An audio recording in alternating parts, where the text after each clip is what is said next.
Hello, my name is Daniel B Salas, and I will be reading the script for my first feature-length film, Sow. Interior, Jasmine's house, dawn. Brant, 24 years old, shaggy brown hair, clean-shaven, tan skin, wearing a green t-shirt and green jeans, barefoot, is drinking a tall glass of milk. He sits in a room empty of all but a dining room table. He is seated beside Jasmine, 22 years old, short brunette hair, pale white skin, wearing a purple t-shirt and purple jeans, purple tennis shoes. She is sleeping, erect in her seat, her head twisted down and to the side.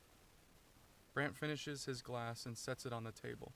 He cleans his teeth with his tongue. Brant stands and pats Jasmine and wakes her. She scans the room and finds Brant. Jasmine stands quickly, grabbing the backpack at her feet. She says, "You haven't been waiting long, right? I'm sorry I was asleep. Just couldn't be awake anymore. I do hope this doesn't cause us to be late." Brant says, "You're fine. Are you alone?" "Not now that you're here. Thank you for coming." "Do you have everything?" "Sure do. Wait. My toothbrush." Jasmine exits. Brant walks away from the table and chairs through the empty house. Not a piece of furniture to be seen. We continue to exterior Jasmine's house, dawn. Brant exits out the front door of a wooden house supporting wavy roof shingles. In the road, parallel to the sidewalk, is a parked gray sedan with the engine running.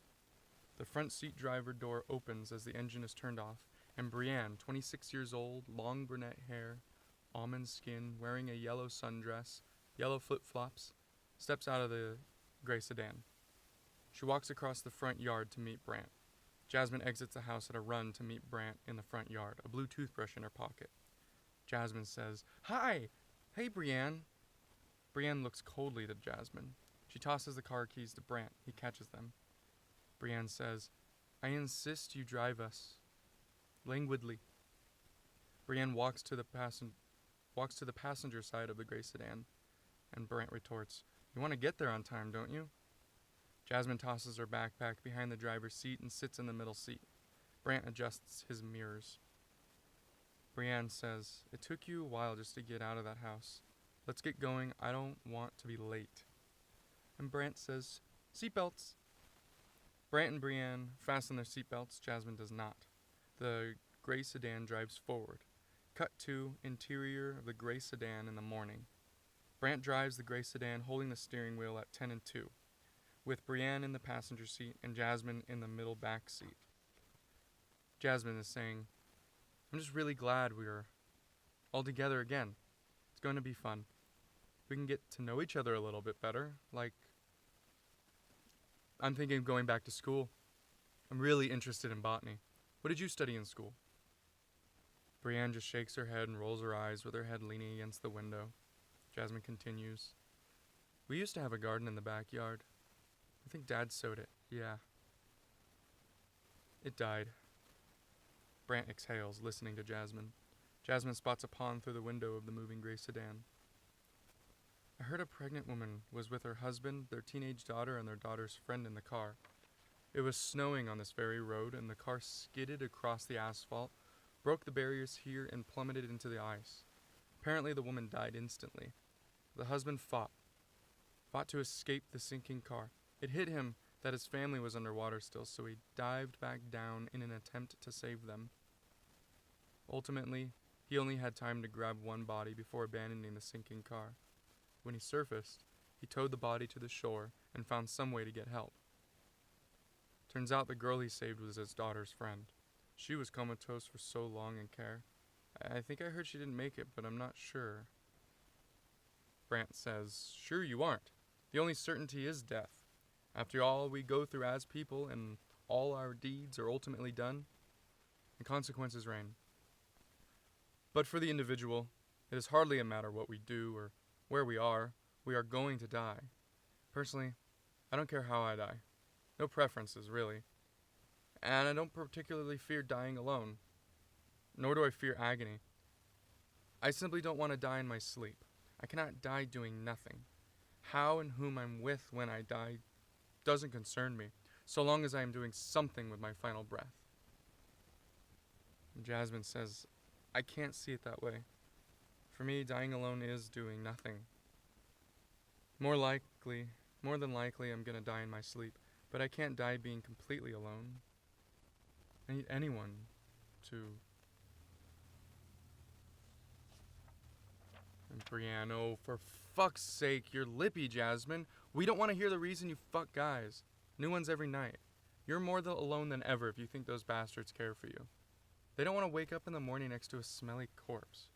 And Brant, take it easy, Brienne. I'm going to side with her, though, Jazz.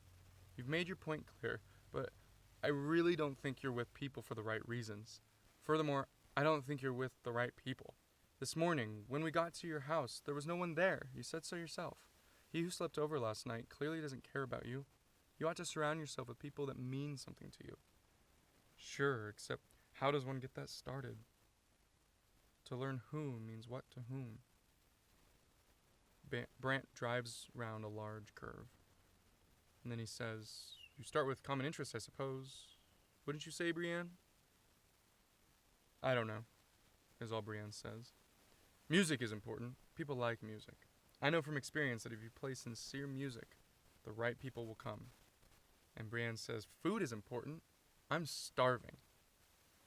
Brant, what do you guys feel like? Brienne, Jasmine probably wants burritos, but I'm thinking sandwiches. Sounds good. Veer here. Cut to exterior stream, morning.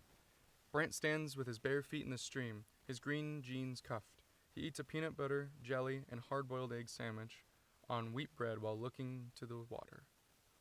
Jasmine looks to the rocks she jumps on, eating a chickpea salad sandwich on vegan bread. Brienne sits cross-legged eating a sandwich on ciabatta bread with greens, steak, and aioli. Cut to exterior Grey Sedan, morning. Jasmine and Brant lean their backs on the Grey Sedan's driver's side. They face a gap in the brush. Jasmine faces Brant. Brant then faces Jasmine, and he says, I realize she is angrier than usual. She's typically angry towards me. Stop accepting it, Jazz. I can only do so much, but you have more power over how she treats you. You know that, right? Sure. Look, she is relentless. A disparate force you can't fully understand. You don't have to understand it. No one does. She's playing this odd tune for you, and you won't be able to stop her by listening quietly anymore. Sometimes you need to fight fire with fire. Respond to her lackluster with your own lackluster. Once she's silent, be strange, and play music for those that are different than you. They can rebuild something based off your sincere music. Brienne approaches between the gap and the brush. Brant and Jasmine quickly face Brienne. Brienne tosses the keys to Brant. She says, You ready? Brant responds, Sure are. Then let's rock and roll, or something similar. Seatbelts. Cut to exterior Grey Sedan, morning. The Grey Sedan drives through terrific landscapes, all different types. Music accompanies these shots of nature and the Grey Sedan en route. Cut to interior Grey Sedan, day. Brant drives the car, Brienne in the passenger seat, Jasmine in the back middle seat. Brant and Brienne wear their seatbelts.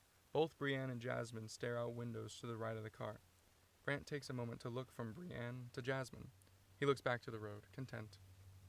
Then his gaze darkens. And he says, Speaking of death, I've been thinking about it for a bit now. Everything from the massive sun to a living, breathing babe, or to a particle, is energy. All the particles in our universe is energy. Energy can be talked about, transferred, heated, spun around really fast, but the thing energy cannot is be created. Everything that is always has been. All is all. But, and this is what I've been thinking about, energy can be destroyed. Take life, for instance. When you die, your animation ceases. When you die, the incandescence that burns within you goes out. Poof. That living space is eradicated of its heated energy. Therefore, to take a life, to kill someone, would be to destroy energy. You're taking energy into your hands and, like to music, you're shutting it off. killing is the epitome of destruction. Brant darts his glance to the rearview mirror and sees Jasmine pang, then leers at Brienne. He does not look to the road by keeping his sight on Brienne. He says, "Don't you ever speak of that to me again." "All right," says Brienne. Then she sticks her tongue out and says again, "We need fuel. Get off here." Cut to exterior station day. The Grey Sedan parks in front of a fuel pump. Brienne gets out and stretches. Brant, Jasmine, and Brienne walk away. Upon return to the Grey Sedan, Brienne has 2 new keys. Brant takes one and walks toward the bathroom. Brienne and Jasmine walk the opposite direction as Brant. Continuous, interior bathroom day. Brant enters the bathroom. He takes to the toilet. When he finishes, he makes to the mirror. Brant looks at himself. For a long while, he stares, which grows into a shiver. Then, accompanied by a murmur, he finally falls into the mirror in a unique psychological session. Cut to exterior station day. Brant exits the bathroom and walks straight to the Grey Sedan. Still shivering, he approaches the Grey Sedan, as do Brienne and Jasmine. Brant tosses Brienne the bathroom key. She catches it, then walks away with both keys. Brant and Jasmine hang onto the outside of the Grey Sedan on opposite sides. Jasmine tosses Brant the car key. Brant gets into the driver's seat, Brienne returns and enters the passenger seat, and Jasmine into the middle back seat. The Grey Sedan drives away. Cut to interior Grey Sedan day. Brienne's head remains against the window, and she says, "Oh, pull over, I want to see this." The Grey Sedan lifts to the shoulder. Brienne exits. Brant sees the fuel gauge is on empty. Brant calls to Jasmine, who cedes to listen, but Brant speaks no further. He then exits. Continuous, exterior, Vista Point, day. Brienne is at the edge of a low wall looking out, a large forest beneath them, with mountains in the background and birds flying. Wind blows into Brienne's hair, and Brant watches her. Fade to green. Interior Grey Sedan day. Driving forward, the motor of the Grey Sedan makes a funny noise. The car comes to a slow halt at the top of a hill. "We are out of fuel," says Brant. And Brienne, "You're fucking with me." "No, you said so yourself. We need fuel." Brienne shakes her head and rolls her eyes, then asks, "Well, what now?" Brant exits the Grey Sedan and peers forward. He pokes his head back into the car. "We have great luck at least. See the road? There's a fuel station just ahead, not far at all." Continuous. Exterior Grey Sedan day. Brienne exits the Grey Sedan. Brienne exits the Grey Sedan to rest against the open door, looking forward. Brant, Brienne, and Jasmine do not notice the faint, distant music playing. Fuck, Brant. Okay. This is quite easy, actually. We need to get this car there. If we push the Grey Sedan over the edge of the hill, it will roll, build speed, and we can use its momentum to climb the incline that follows in order to reach the station uphill. Brant, listening, says, "Great idea. Shall we?" Put it in neutral. Cut to exterior Grey Sedan day. The Grey Sedan's driver door, passenger door, and back door, passenger side, are all open. Brant holds the steering wheel steady, pushing from outside the Grey Sedan. Brienne and Jasmine push from the rear. Brienne runs along the car and enters the back. She closes the door. Jasmine runs along the car and enters the passenger. She closes the door. Brant hops into the driver's seat. He closes the door. Continuous. Interior Grey Sedan day. Brant says, "Seatbelts." Brant and Brienne put on their seatbelts. Brienne says, "Slow it down." And Brant says, "What do you mean? Then we'll never make it up here. We're fishtailing." Bree, shut up, we're fine. "No, slow the car down. I want to get there alive." Brienne chokes Brant from behind. Brant's choking. "Fuck are you doing?" Brant scratches at Brienne's hands around his neck, then reaches behind. He hits Brienne in the face. Brienne pulls away from Brant's neck and grabs his wrist. He tries to pull away. "Let me go!" Jasmine yells, "Stop!" Brant looks at Jasmine. She is pointing out the windshield. Brant follows her outstretched arm to see a woman wearing all gray in the street before them. Brant screams, "My hands!" Brant then hits the brakes. The Grey Sedan comes to a halt at the bottom of the dip in the road. Brant pulls his wrists away from Brienne, who is in apparent shock. Brant examines his hands above the steering wheel. "Is everyone okay?" "Brienne." "Yes," Brienne says. "Jasmine?" Brant asks. Brant looks at Jasmine. Terror covers his face. Then he opens the door and gets caught on his seatbelt. He unclips it, then exits the Grey Sedan. Continuous exterior Grey Sedan day. Brant opens the passenger door and pulls Jasmine back against the seat.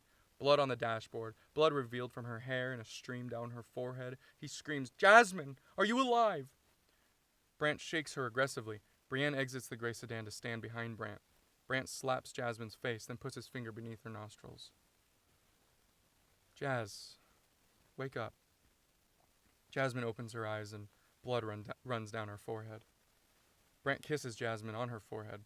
Blood is left upon his lip. Jasmine winces. She puts her hand to her head. Brienne says, "Jasmine, you need to wear a seatbelt." Jasmine nods. She wipes her hand across the blood on her head. Cut to interior Grey Sedan day. Brant holds the steering wheel steady, pushing from outside the Grey Sedan. Brienne pushes from the rear. The Grey Sedan crawls uphill. Jasmine remains in the passenger seat reclined. The distant music still plays. Brant jumps into the car to pull the emergency brake. "Are you okay, Jazz?" And she says, "I just wish I could be of some help." "Nonsense. Do nothing for now. You'll be all right. How do you fare?" And Brienne states, "I'm ready to give it a final go. We aren't far now." "Very well." Brant puts his hand on the emergency brake. "Ready?" Brienne, straining, "Go!" Brant releases the emergency brake. Brienne cries out. He exits, grabs the steering wheel steady, and pushes with her. Jasmine's eyes are shut with her hand upon her head. Continuous exterior Glint City day. The Grey Sedan turns into the fuel station and stops before a pump. Brant pulls the emergency brake and Brienne exhausts euphoria. Brant looks at the pump, then walks away toward the station's store. He peers inside. Jasmine watches from inside the Grey Sedan. Brant returns to Brienne beside the Grey Sedan on the driver's side. He says, "The store is empty. Doesn't look like anyone has been in there for years. The station hasn't a drop of fuel." Brienne opens the back seat of the driver's side and grabs Jasmine's backpack. She says, "I'm not taking the car any further without fuel. We'll have to find someone to help us out. Jasmine," as she opens the trunk, "I'm putting your stuff back here, out of plain view of the window." Jasmine turns to look out the back window, but the trunk blocks the view. Brienne is shuffling in the trunk. Jasmine gets out of the car, holding her head. She recovers from a short dizzy spell, and with Brienne screaming, "Are you fucking joking? Damn, damn, damn, damn!" Brienne slams the trunk. She is now holding a red canister. Jasmine says, "At least the car is out of the road and parked safely up here." Brienne, "I can't believe this." Brant says, "Well, we have our answer now." "Fuck you mean? We don't have to take the car anywhere for now. All we have to do is find fuel. Come on." Jasmine. Jasmine follows Brant. Brienne follows with the red canister in her hand. The distant music plays louder as they walk into town. Fade to gray. Exterior Glint City. Twilight. The music volume heightens as Brant, Brienne, still holding the red canister, and Jasmine, hands still on her head, walk through the town. Following the roads. Glint City is a desolate ghost town, gray-hued and empty. Broken things and metal scatter infrequently. Much time is spent walking and observing this new world. Then Brant says, "How's your head? Still aching?" "Ceaselessly," is Jasmine's response. Brant notices the darkening sky. Brienne, "What the fuck are we doing? The night creeps and we don't know where we are, where we're going." Brant says, "We're going to keep looking." Brienne picks up her speed when she notices a figure before them. The distant music heightens in volume as Brienne, then Jasmine and Brant make their ways over to the seated figure. Brienne says, "Can you help out? We seek fuel to fill this canister." A man rests his seat on the asphalt of the road, the majority of his weight in his hunch. His clothes are all gray. His head lightly nods to the distant music. He murmurs now. The man stops speaking to listen. The music plays as an echo of his voice. Brienne sticks her tongue out, and she, Jasmine, and Brant continue following the roads. Brant walks through a lawn of grass, parallel with the road Jasmine and Brienne walk on. Brant is murmuring to himself. The distant music continues to grow in volume. Brienne is thumping the red canister against her knee with her step. Jasmine leers at Brienne without Brienne noticing. Jasmine picks dried blood from her forehead without looking away from Brienne, and she says, could you, perhaps just maybe ease up? What do you mean? You're so tense. It's apparent in your strut, and I really can't handle it right now. You would be too if you weren't so delusional. You can't even take your hand off your head. Brienne quits thumping the red canister against her knees as she steps. Jasmine says, "Brant, come back." The music volume increases as Brienne, and Jasmine walk deeper into the town. Brant now limping. Brienne with the red canister now with it over her shoulder, locking it in place with her fingers through the grip. Jasmine holding her head. Brienne says, "I'm still just as hungry." Beside the road is a long line of metal statues to accompany their miserable ambling. Brienne tosses the red canister onto the ground, then kicks it. Jasmine walks past her toward the red canister. Brienne says, "What is it with this place? We want one thing. No one is listening." "Shh," Jasmine says. "Do you hear that? The music. I haven't noticed until now, but it's gotten louder. We must be nearing a source." Brienne is scraping the sole of her flip-flop on the gravel in the road. Brant grabs her. Brienne sticks her tongue out. Brant says, "Shut up. She's right. Maybe they can help us." Who's they? Well, music is an invention of man, is it not? Cut 2, exterior, Glint City, twilight. Brienne, Brant, and Jasmine enter a Brienne, Brant, and Jasmine enter a center in the town. The music volume highly increased. They split up. Continuous, exterior, Glint City, diner, twilight.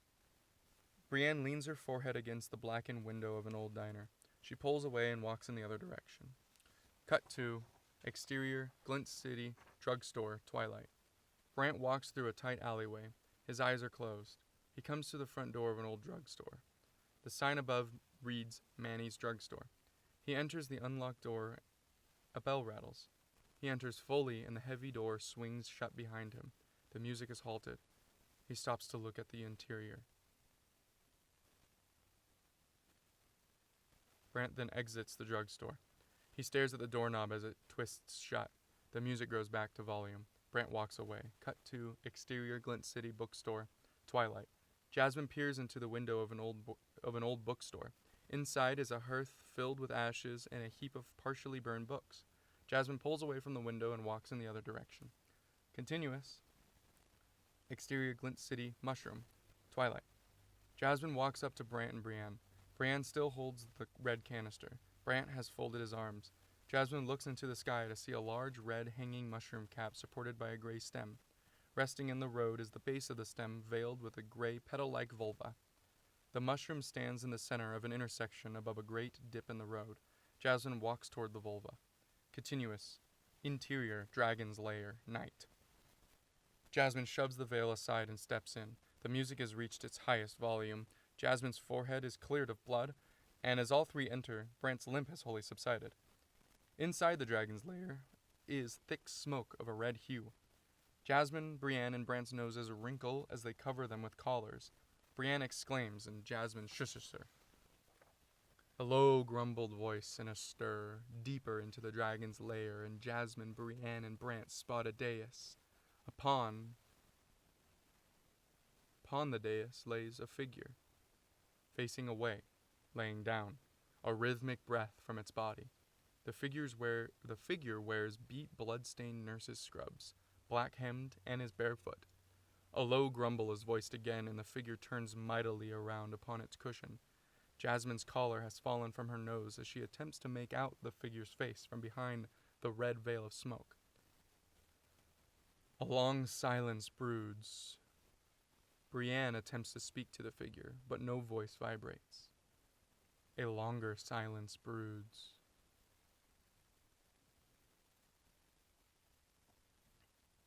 Jasmine breaks the silence. Who do we owe the admiration of standing before? Don't talk to me. Your collective desires for treasure brings you here. I am correct. Where, pray, do you intuit to enter here in search? Jasmine asks, has there been no beckoning? The figure sits up abruptly. His face protrudes through the veil of smoke and scowls. Its face, that of a man. A thick black mustache lined with gray, shaggy gray hair, and ancient wrinkles to the face. The green eyes glower into Jasmine's.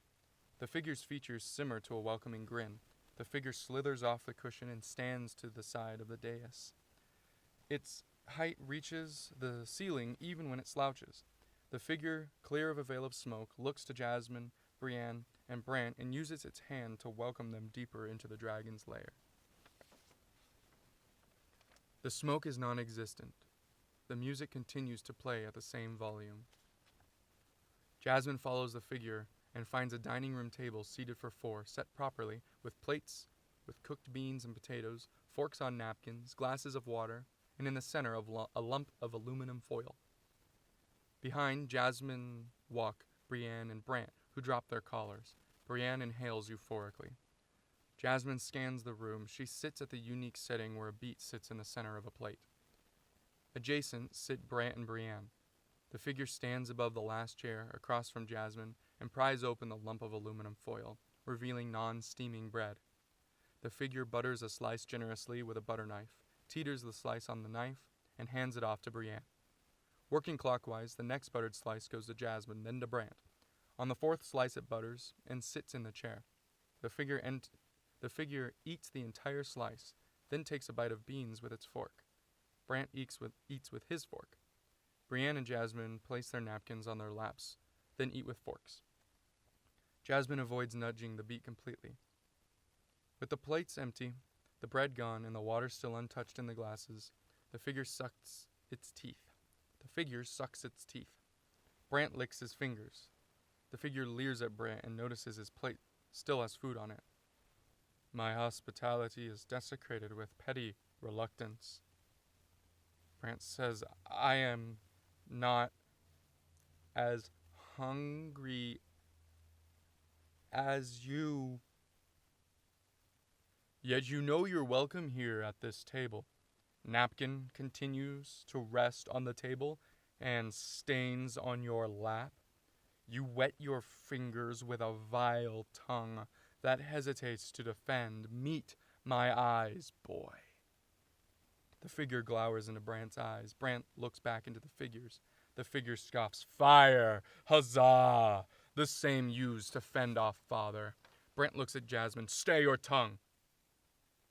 Jasmine has been looking at the figure, who looks to her now. The beet on her plate is missing. The figure sucks its cheek and looks to Brienne as Brant looks back on the figure. The figure stands from its chair, tall, using each notch of spine to lift its head. It staggers backward, awkwardly, and exits. Jasmine stands and follows the figure out. Brant and Brienne are left at the table without looking at one another. Jasmine stands among the red-hued smoke facing the dais. The figure, upon it, is laying. A silence broods. Continue your search elsewhere, since you are unable to find treasure here. The figure tenses up, and Jasmine notices. The figure turns around. Jasmine backs out of the lair. Her head brushes a banner with a jaded smile on it. Exterior, Glint City, night. Jasmine releases the gray vulva open and turns around. It closes on its own. She frantically scans the center. She briskly walks to the others. Brienne still holds the red canister. Brienne has folded arms. She halts her step and looks down at her hand. She studies the beat. Jasmine lifts her head to face Brienne and Brant. The music plays loudly outside, but has decreased since inside the dragon's lair. Jasmine combs her hair with her fingers. Cut to exterior Glint City night. The music decreases in volume as Brienne, Brant, and Jasmine walk through town. Brant is limp and cannot stand on his own, so Brienne and Jasmine, still walking forward, hold on to him. He falls once and they pick him up, the music still relatively loud. Cut to exterior Glint City night. A white van drives through the town. Continuous interior white van night. A driver, thick build, late 20s, bare-chested, holding the steering wheel at 10 and 2. The driver is wearing a pork mask, the thin fillet of a pig's face, dried with eye holes and room to breathe, and strapped to the driver's face. In the back of the white van are two more individuals. One is inside the cabin and hugs his knees. The other is on the outside ladder with a crowbar, looking through a window at the cabin. Their build is smaller than the driver's, late 20s, wearing turtlenecks, slacks, and pork masks. The one in the cabin wears half a face. The one on the ladder wears only dried pigskin. The white van comes to a terrific halt. Continuous exterior Glint City night. The sliding door of the white van slides open. The pork mask on the ladder leaps off with the crowbar. The pork mask inside the cabin hops out and hurries the other. They take hold of Brant and drag him to the open door of the white van, drive away, and disappear into the darkness. The sound of the white van fades away and the music becomes apparent again. Brienne and Jasmine stand gaping. Brienne drops the red canister and it thuds by her feet. Cut to exterior Glint City night. Jasmine and Brienne walk through the town, following the roads. Their eyes are puffy and red, and their cheeks dried with tears. Jasmine holds the beat, Brienne holds the red canister, her head tilted back. The distant music has decreased in volume much, but is still apparent. Brienne is saying, "This is miserable. No fuel, it's dark, and to top it all off, my little brother is missing. What the fuck did I do wrong? Why is this happening? And this fucking music won't quit. Everywhere in this damned town. We are miserably late." Brienne sticks her tongue out to no one in particular. The music slowly decreases in volume. She continues, "To hell with you, Jasmine. We had to waste time picking you up." She holds up the red canister. "Now we've plunked deep in this purgatory. You're blaming me for using extra fuel to pick me up? What the fuck, Brienne? My little sister this, Jazz that. He's always making an effort to keep you in the circle. Undeservedly inviting you along this morning. Waiting for you to get out of that venereal house. What I do far away from you has no business being on your mind, nor your tongue." Jasmine sticks her tongue out. "How dare you? I love him as much as you do. Look at my fucking face. You don't think I'm worried? I'm stressed. I'm helpless. Thanks to you. I don't know what the hell we are to do. So let me think. This blaming and victimizing is getting us no further than our feet are taking us. What's your issue now? My issue is all the what, where, when. The why is bothering me because I have no answer, and the who is useless. This stinks. I am well aware of the intensity of this stink, but I am trying." Brienne says, "We're getting nowhere. While we figure out what to do, all I suggest is we keep moving. Stagnation wouldn't help." Brienne defiantly halts. Jasmine continues, "My and Brand's mom always told us if we were lost in the market to stay put, we'll be found. But we're not the ones who are lost, Brienne. I beg to differ. If Brant knows this half as well as you do, then he is put. We can't find someone who never moves if we don't move ourselves. We keep going. What if we're walking in the wrong direction? We need to stay put and think. Then there is no we, Brienne. I'm walking forward. I need to find out the answer." "You'll lose yourself. I'll figure it out by morning." Jasmine walks in the dark. Brienne is standing still, holding the red canister. She slowly puts puts it up to her chest. The music is quieter, but continues to be apparent. Cut to exterior, forest, night. The music barely reaches this distance and is decreasing as Jasmine walks through a forest. Foliage and dried pine needles crunch beneath her tennis shoes. The music fades to a silent close. Jasmine walks briskly through the dark forest. The sound of scurrying animals, jetting mammals, caws and growls from tree and ground, and finally the great beating of a heavy winged beast. Jasmine's walk builds to a panting run and back to a walk again. The walk gently slows.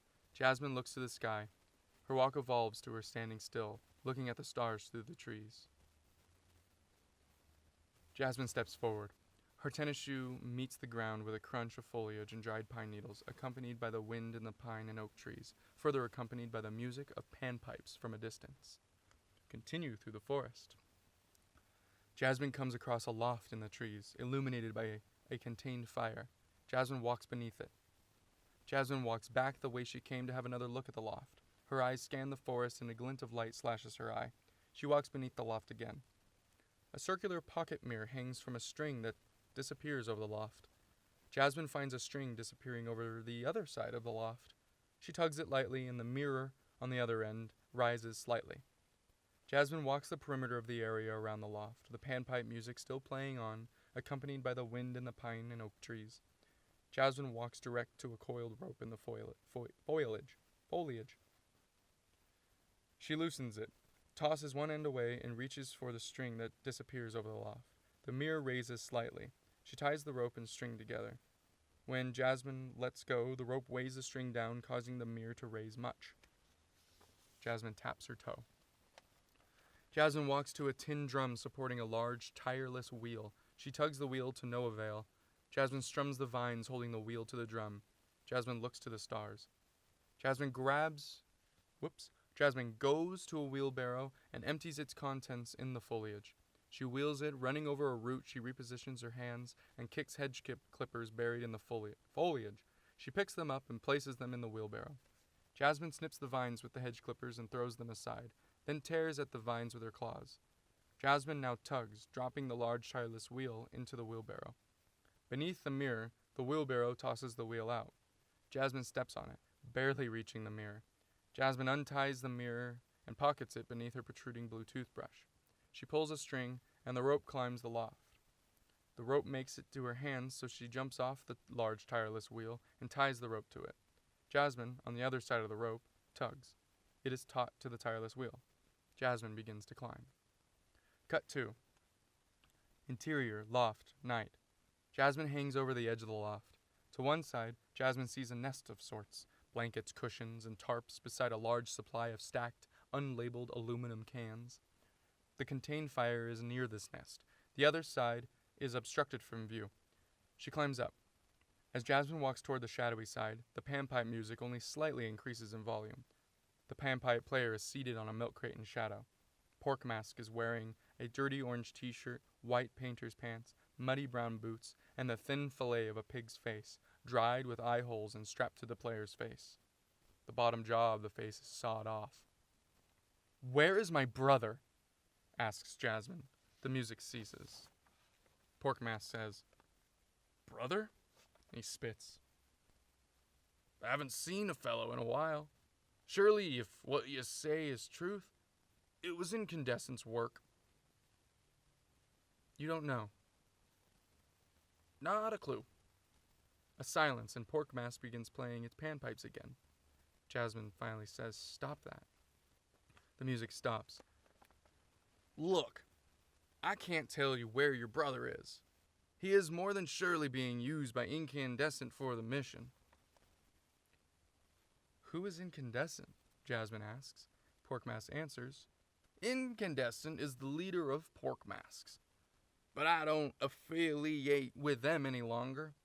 I left a long time ago and forgotten which direction it was to leave town. I found myself getting lost and ending up..." Just sort of gestures vaguely.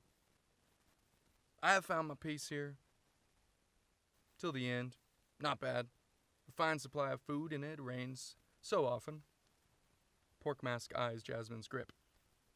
"I seen your hand a beat. How would you like to boil that for dinner? Yeah, okay. Porkman stands from the milk crate, grabs it, and walks to Jasmine. Extends reach, and Jasmine places the beat into hand. Continuous, interior, loft, night. Jasmine follows Porkmask to the fireside. Porkmask drops the milk crate on this side of the flame. Porkmask passes the fire near the nest and sits on a different milk crate. Porkmask grabs a canteen from the nest. Care for water? Yes, please. Jasmine takes the canteen graciously and drinks. She then tosses some onto her face and rubs. Porkmask grabs a saucepan from the nest. Jasmine hands the canteen over the fire. Porkmask pours some water into the saucepan, places it on the fire, and drops the beet gently. Jasmine says, "You mentioned a mission." Had I? When you affiliated with Porkmasks, there was a common mission bringing you to this town. Of course. What was it? The goal is to find the problem with the town and put a stop to it. By the time I left, the furthest gotten be a connection to Manny. 100 years ago, a war happened in this town. Everybody fought everybody else. You come across a face, you fight. Went on for so long. The killing got under Manny's skin, so he stood up. Above the citizens, he spake to them. He said no more killing. Not so simple as that, though. Manny thought it right to ignore, to avoid collision and companionship wholly. The citizens of Glint took Manny's advice and thought it great. Now, when you see a face, you ignore. Manny was praised for his smart thought for no more killing.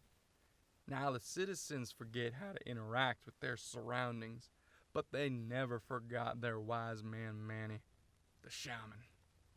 The beet begins to boil. Citizens don't know one another no more, though, so they don't fight. And Manny is above them all. He found his peace and his position on high. His goal is to keep it that way. So, Manny produced music. A certain music. This melodious bestial fuck keeps the town from altering. It remains in the air, causing the town's stagnation. The music in town, Jasmine ponders. The music reaches every edge of town. Listen, you can't hear it here. The melody hinders all life that hears from aging. Our next goal, to relieve the citizens from the enchantment. Incandescent wanted to help. The puzzle is just too complicated. Porkmask stands over the fire and grabs the saucepan. Jasmine watches as Porkmask stabs a butter knife into the beet gently. Boiling water is poured over the edge of the loft. The beet remains in the saucepan. Porkmask motions to Jasmine. Jasmine scoots her milk crate back as she stands. Grabs the canteen from the nest and wiggles it, a light slosh of thin water. Jasmine joins Porkmask, who holds the beet over the edge. The skin is tough to chew. Haven't eaten it myself, but probably it would hurt your insides. Porkmask drops the rubbed off skin over the edge. Pour water on my hands. Jasmine sparingly pours water over Porkmask's hands. The tough skin coats the meat. From here, water. To its core, we should have a soft meal. Water.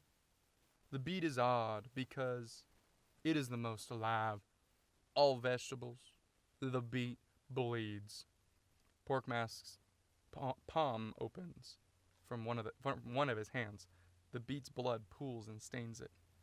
A deep pain surely comes from its softened meat. Water. Jasmine pours water over Porkmask's bloody hand. Over the beet. It's hot. Jasmine and Porkmask resume to their milk crates, opposite the flame from one another. Both begin to eat. Jasmine eats while containing the beet's blood in her lips. Porkmask allows for the blood to run down his chin. He thinks Incandescent takes advantage of Porkmasks. How so? She has figured out the puzzle. She knows how to release the town from the music and bring them back to life. The puzzle is complete. Incandescent is like Manny. She has established command over pork masks and has found peace in her position on high. Like the music, her life ends off change. She lies about her inability to solve the puzzle. I think this. So I left. It had been so long working on the puzzle without aging, I forgot which direction to leave town. I got lost looking for the exit and ended up here. Jasmine and Porkmask have both finished their beats. Porkmask stands above the fire with beet blood on his chin. The wind ceases blowing. Jasmine stands, kicking the milk crate away.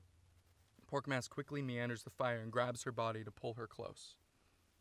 Porkmask leans down to smell her deeply. Jasmine screams, "No! I don't want this! Let me go! Stop!" Jasmine twists out of Porkmask's grasp. Her eyes scan the loft and she runs past the fire. Jasmine finds herself coming to with boot marks on her chest. She is helplessly dazed, laying on her back. She is being mounted by Porkmask. Breath comes from beneath the sod markings of the mask. Porkmask touches Jasmine's torso gently and moves up her body. Jasmine grabs an unlabeled aluminum can and hits Porkmask's head. Porkmask stands and dances around the fire. Jasmine leaps into the air and double kicks Porkmask's chest. Porkmask falls off the edge of the loft. Jasmine lands on her elbow on the loft's floor. Cut to yellow. Exterior, forest, night. Exterior, forest, night. Brienne's flip-flops sound on the foliage and pine needles. She looks up to the loft, embers of the dying fire, red canister in her hand. She asks, "Jasmine?" "Brienne," Jasmine says. Brienne walks closer. "Oh, Jasmine, come on down." "Ooh, whoa, what's this?" Porkmask's carcass hangs limp over the overturned wheelbarrow. Jasmine says, "I can't use my arm. It's my elbow. Just try." Jasmine grabs the rope with her healthy hand. She swings down and falls. On the ground, she sits up and quickly gets off Brienne. Cut to black. Exterior, forest, night. Jasmine brushes her teeth.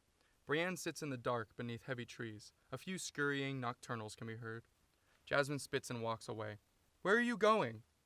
Jasmine responds, "Gather foliage and twigs, and I'll grab some wood to burn." "We can't have a fire. Who knows what's about? Just stay here, it's for the better." Brienne lays down and looks at the sky. The wind picks up as she looks to the stars. "Odd," she says. "Our insignificance?" Brienne looks over to Jasmine to find her lying beside her at the stars. Jasmine is shivering. Brienne continues, "Precisely. The universe is so big, these stars are so far away, yet here. Our planet doesn't seem so minute. It's just floating, abiding by strict laws, in an unbounded universe. Because the universe hasn't an edge, every single particle has an effect on and pushes against all other particles." "Mostly indirectly," Jasmine says. "Well, a particle far off has neighbors. This particle pushes on its adjacent neighbor, so the neighbor has no choice but to push on another, and so on indefinitely." "Yep. And so, the weight of all those particles pushing on one another finally gets to me. I receive the accumulated weight of each particle from every direction." Jasmine begins fiddling with her pocket mirror, and she says, "Not just a single file string of particles. I get it. No matter where you are on this planet, that star there, or in another galaxy, because the universe is unbounded, all particles that aren't your own push up, sideways, and down on you. It is the weight of the universe that gives pain and struggle to life. Every person on this planet feels pain because of the unrelenting weight of the universe, because to them, they are the center of the unbounded universe. So who am I to think myself any better than another?" Jasmine stops fiddling with the mirror and looks at Brienne. Brienne continues, "You have the same particles pushing on you that I have.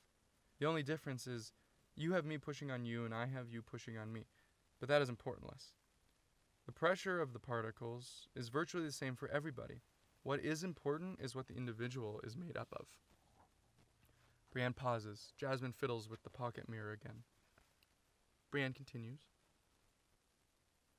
Take boiling water.